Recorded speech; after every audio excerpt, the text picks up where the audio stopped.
আসসালামু আলাইকুম বন্ধুরা, সবাই কেমন আছেন? আশা করি সবাই ভালো আছেন। আজকে আমার খামারে মাছ ধরার সময় এত সুন্দর একটা বিনোদন কাহিনী হয়েছে, দেখেন মাছও উঠছে অনেক, মোটামুটি সব জাতের মাছ। দেখেন কি মাছ এটা?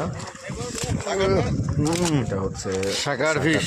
যে ফিশ যে খামারে থাকবে ওই খামারে কখনোই কোনো মোটা খেয়ে ফেলবে। ওই শালা কত রে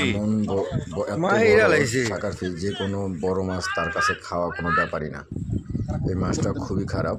তো আমার ভাইগনা আর আমার এক ভাই এই মাছটা মারার জন্য দেখেন কত যুদ্ধ করতেছে, কিন্তু কোনোভাবেই মারতে পারতেছে না। দেখেন মাছটা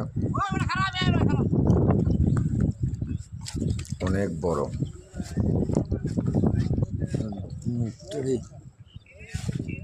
এই মাছের সবচেয়ে খারাপ গুণ হচ্ছে এই মাছের ডিম যেখানে থাক বা না তা থাক এটা ফুটে যাবে।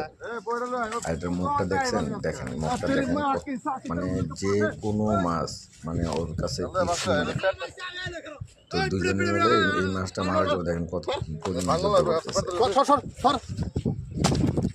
তো সবাই ভালো থাকবেন, আসসালামু আলাইকুম।